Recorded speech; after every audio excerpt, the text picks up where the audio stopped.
आगे बढ़ने से पहले अपनी आंखें बंद कर लो और मेरे साथ एक सफ़र पे चलो।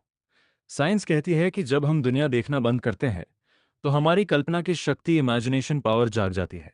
तो चलिए इस कहानी को देखते हैं, आंखों से नहीं, दिमाग से। एक छोटा सा डिस्क्लेमर। टीचर ने एक सवाल पूछा, क्लास में किसी की हिम्मत कहाँ जो आंसर दे सके सिवाय उसके। मैं हंस दिया। देखो, इसे हमेशा क्वेश्चंस के आंसर करने के लिए हाथ खड़ा रखता है। मैं अपनी सीट पर पीछे की ओर झुक गया। चिंता मत करो दोस्त, तुम्हें बहुत जल्द एक शौक लगने वाला है। और जैसा कि हमेशा होता है, उसने सही जवाब दिया। लेकिन इस बार टीचर को ज्यादा ही तरस आ गया उसकी गुलामी देखकर। और फिर क्या था? Clapping start. एक ही तो मौका होता है बच्चों के पास अपने अंदर के जानवर को दिखाने का। या शायद मुझे सिर्फ ये पसंद नहीं आया कि ये मैं नहीं था। फाइनली स्कूल की बेल बजी और क्लास खत्म हुई। पूरी क्लास बाहर की ओर दौड़ी और उस भीड़ में वह भी शामिल था, सिवाय मेरे। देखो, इसे वह बस उनके जैसा एक ऑर्डिनरी चेहरा ही है। कम से कम मैंने खुद से यही कहा। मैं घर की ओर जा ही रहा था कि जब मैंने देखा कि 5-6 लोग एक साथ जमा हैं। उनका नेता उसे शामिल होने के लिए बुलाता है, कुछ प्लान बनाने के लिए। लेकिन उसने मना कर दिया, जैसे वह उन सबसे ऊपर हो। तभी मैंने बीच में कदम रखा। कम से कम बच्चों को मैं सोचने का सही तरीका तो दिखाई दूं। या कम से कम मैंने सोचा। नेता ने मुझे बोलने का मौका दिया। मौसम न तो तूफानी था और ना ही बहुत गर्म, लेकिन लोग थे। कुछ को सिर्फ अभी टाइम मिला था लव लाइफ के लिए, और कुछ बस स्क्रॉल कर रहे थे। और ये वही लोग थे जिन्हें मुझे गाइड करना था।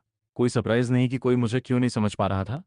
कम से कम मैं वो नहीं था जिसने इन्हें इकट्ठा किया। या शायद मैं खुद नहीं जानता था कि मैं क्या बोल रहा हूँ। बाद में टेस्ट के रिजल्ट्स आए। मेरे मार्क्स अच्छे नहीं थे। मैं बस टेस्ट के लिए तैयार नहीं था। और वह क्लास के सामने खड़े होकर अपने परफेक्ट तरीके समझा रहा था। उसके शब्द सिर्फ मोटिवेशनल थे ना कि प्रैक्टिकल। और उसे वही लोग सुन रहे थे।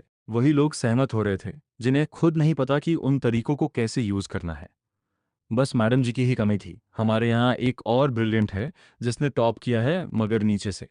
और पूरी क्लास, इन्हें तो बस हंसने का मौका चाहिए। और वैसे भी हंसना तो हेल्थ के लिए अच्छा भी होता है। मगर इस बार उनके पास एक वजह थी, टीचर के सामने अपना जानवर अपना दिखाने की। वह जो बोल रहा था वो बहुत मोटिवेशनल था ना, कि रियलिटी में काम करने वाला। या शायद मैं बस उसे इस्तेमाल करना नहीं जानता था। उन्होंने आज जो डिसरिस्पेक्ट की वो मैं कभी नहीं भूलूंगा। और पहली बार मैंने सोचा कि क्या मैं सही हूं या गलत। तो मैंने अपना प्लान उसके साथ शेयर करने का फैसला किया। ज़रूर, वो मेरा दुश्मन था, लेकिन कभी कभी दुश्मन भी कुछ सिखा सकते हैं। लेकिन वो मुझसे ज़्यादा चालाक था। उसने मुझे इग्नोर कर दिया, और इसलिए हमें साइकोलॉजी पढ़ना चाहिए। मैं उससे और उम्मीद भी क्या कर सकता था। तो उससे दया की भीख मांगने की बजाय मैंने अपना खुद का ग्रुप बनाने का फैसला किया। एक जगह जहां लोग मुझे बता सकें मैं कहाँ गलत हूँ और मुझे कहाँ इम्प्रूव करने की ज़रूरत है। लेकिन कोई शामिल नहीं हुआ, एक भी नहीं।